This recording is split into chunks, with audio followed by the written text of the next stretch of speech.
देख रहे हैं डार्क फाइल्स। तो चलिए बढ़ते हैं आज की इस कहानी की ओर। नए घर को खरीदते ही कुणाल ने साफ सफाई का काम शुरू करवा दिया। एक मजदूर घर में से पुराना बक्सा लाया और बोला, साहब ये बक्सा मिला है। इस पर कुणाल बोला, कमरे में ऊपर वाली जगह पर रख दो, बाद में देखूंगा। 1 महीने में ही पूरा घर रहने लायक हो गया। अब कुणाल किराए के मकान में अपने माँ बाप, पत्नी और छोटे भाई को वहाँ से यहाँ ला सकता था।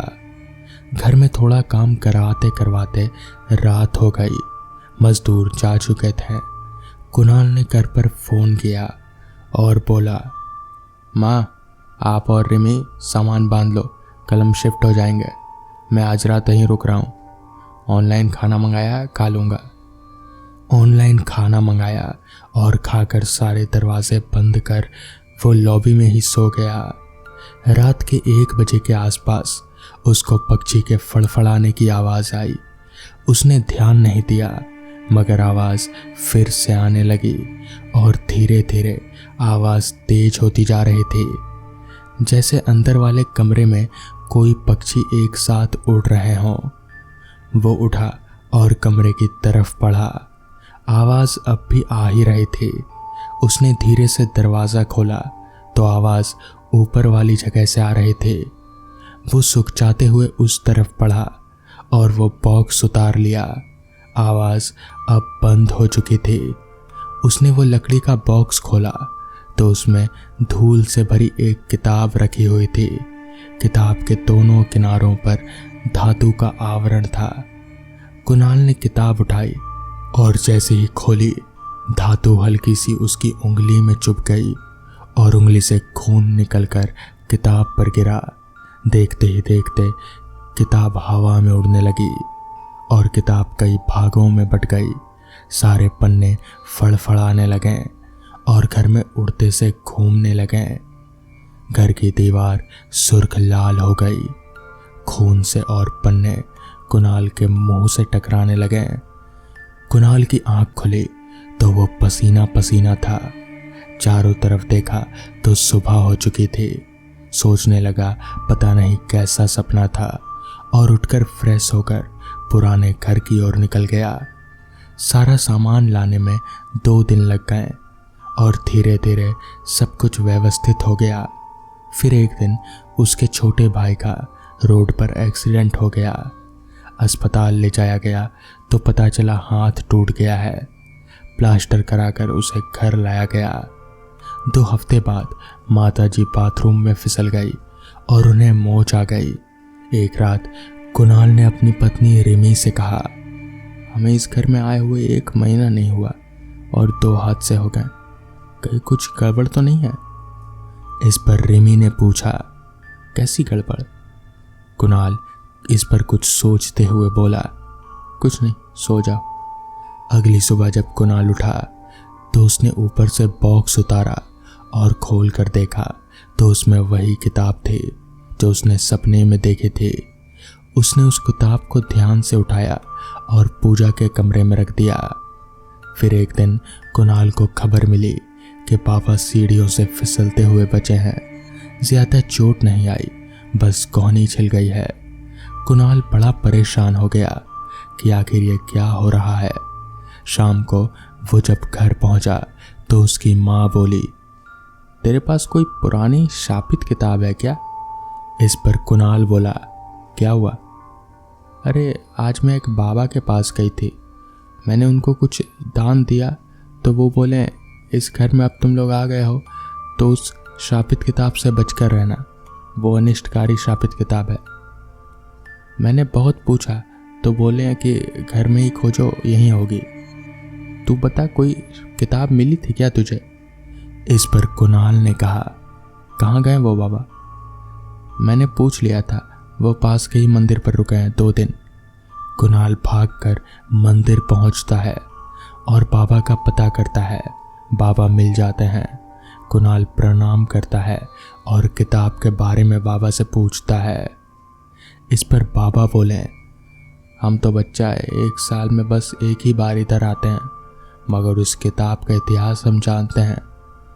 तुम उसे आगे भुगतोगे, इसलिए तुम्हें यह भी जान लेना चाहिए। कैसा इतिहास बाबा? इस पर बाबा ने बताया, 30 साल पहले सबन नाम का एक लेखक अपनी पत्नी और छोटे भाई के साथ इस जगह पर रहा करता था। तब यहाँ छोटा सा घर था। बहुत अच्छा लेखक था वो, और बहुत प्रसिद्ध भी। इसी प्रसिद्धि के कारण अपने परिवार को वक्त नहीं दे पाता था। उसकी पत्नी किसी और को चाहने लगी और उन दोनों ने लेखक को रास्ते से हटाने की सोची। लेखक अपनी किताबों से बहुत प्यार करता था। उसकी जान बसती थी अपनी किताबों में। उसके पास एक अलमारी थी जिसमें वो बहुत सी किताबें रखता था, और एक थी वो किताब जो उसे उसके गुरु ने दी थी प्रोत्साहन के लिए। उसी किताब को पढ़कर उसने पहली बार कृतियाँ लिखना सीखा था। वो किताब वो एक लकड़ी के बॉक्स में रखता था। उस बेचारे को यह खबर भी नहीं थी कि क्या होने वाला है। वो अपनी पत्नी से भी बहुत प्यार करता था। उस रात उसका गला घोटने की तैयारी की। उसकी पत्नी ने। लेखक का छोटा भाई छत पर सो रहा था।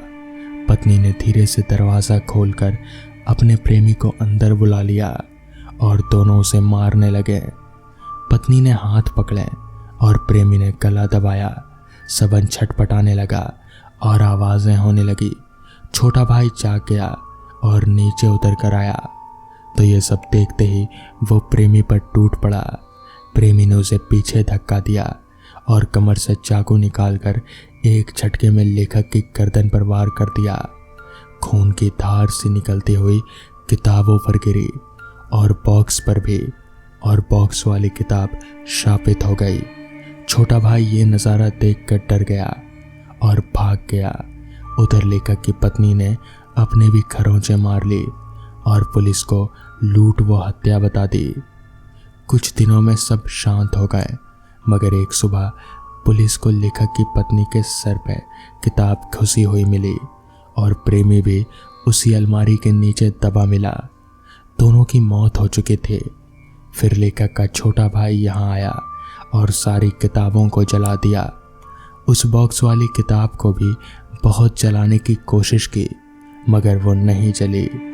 तो उसने वो इसी घर में छोड़ दी और ये घर बेचकर कहीं जाकर चला गया। तब से मैं देखता हूँ कि हर बार कोई ना कोई इस घर में नया दिखता है और किताब की वजह से वो इस घर को छोड़ देता है। इसलिए तुम्हारी माँ से शापित किताब के बारे में बात की थी। कुणाल उठा और सीधे घर चल दिया।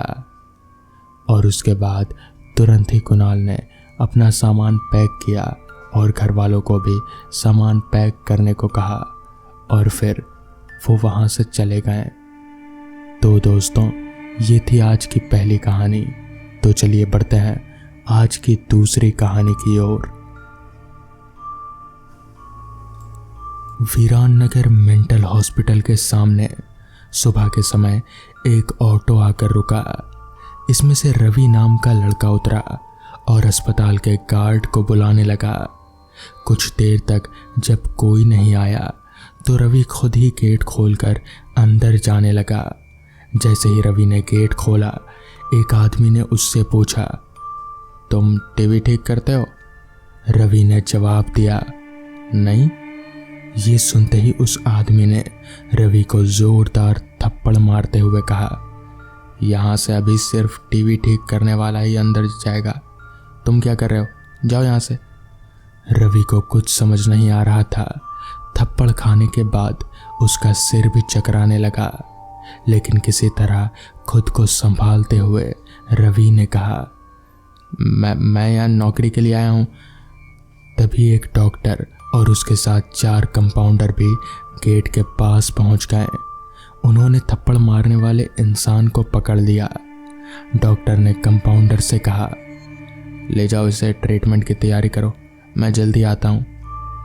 कंपाउंडर के जाते ही पास खड़ा रवि डॉक्टर के पास गया और कहा, आज इस अस्पताल में मेरा पहला दिन है। आप बता सकते हैं ये डॉक्टर पाटिल कहाँ मिलेंगे? डॉक्टर ने जवाब देते हुए कहा, मैं ही पाटिल हूँ। तुम यहाँ से सीधे जाकर अपना जॉब लेटर ऑफिस में जमा करो और वहाँ से ड्रेस लेकर बगल के केबिन में आ जाना। रवि थोड़ी ही देर में कंपाउंडर की वर्दी पहनकर डॉक्टर के केबिन में पहुँच गया। डॉक्टर ने उसे बताया कि जो तुम्हें अभी गेट पर मिला था वो पागल है। पिछले 8 दिनों से वो सभी को टीवी बनाने वाला समझ रहा है। फिर जब उसे पता चलता है कि वो टीवी बनाने वाला नहीं है तो गुस्से में थप्पड़ मार देता है।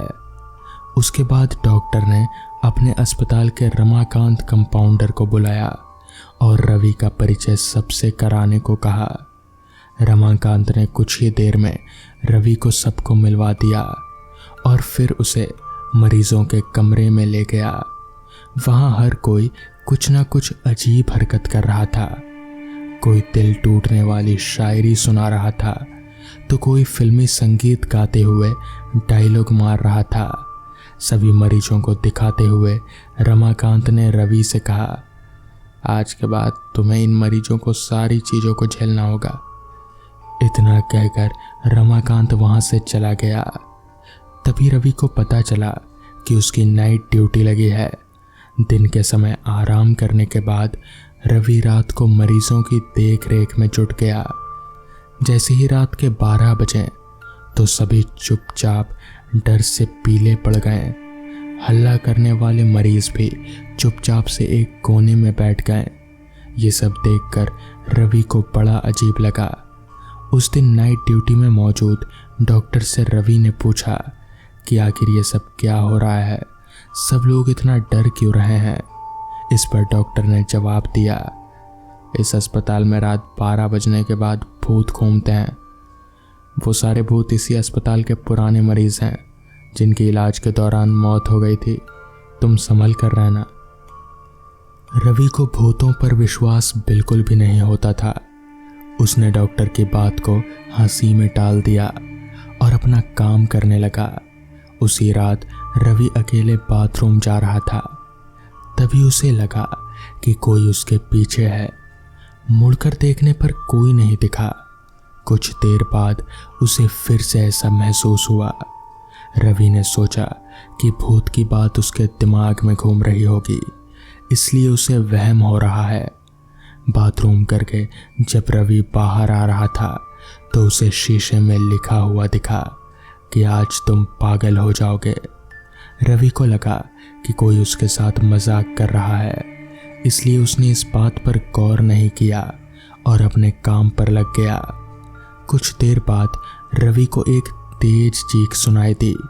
वो दौड़ते हुए पागलों की तरह उस आवाज़ की ओर गया। जैसे ही रवि वहां पहुंचा तो एक पागल ने दरवाज़ा अंदर से बंद कर दिया।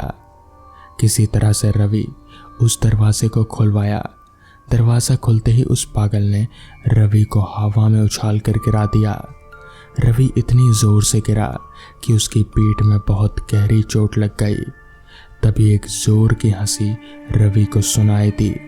वही पागल हंसते हुए बोल रहा था, मैंने कहा था ना, आज तो पागल हो जाएगा। रवि ने गुस्से में झल्लाते हुए कहा, पागल आदमी, ये तूने क्या किया? रुक, अभी तुझे बिजली का झटका देता हूँ। इस पर उस पागल ने जवाब दिया, अस्पताल में मिलने वाले बिजली के झटके से ही तो मेरी मौत हुई थी। अब तो क्या मुझे शौक देगा? अब मुझे इनका डर नहीं। इतना कहते ही उस पागल भूत ने रवि को एक हाथ से पकड़ा और दूसरा हाथ स्विच बोर्ड में डाल दिया। इस तरह से रवि को बिजली का इतना तेज झटका दिया कि उसकी चीखों से पूरा अस्पताल गूंज उठा। रवि की आवाज़ सुनकर अस्पताल में मौजूद नाइट स्टाफ दौड़ते हुए उस कमरे की तरफ आए। सबको वहाँ रवि बेहोशी की हालत में मिला। तुरंत रवि को मरीजों के बेड पर लेटाया गया। उस दिन से रवि की दिमागी हालत खराब है। अब रवि अपने आप को उस अस्पताल का डॉक्टर समझता है। अपनी पागल स्थिति में डॉक्टर बनने के वहम के चलते रवि ने ब्लेड से अब तक कई लोगों के पेट काट दिए हैं।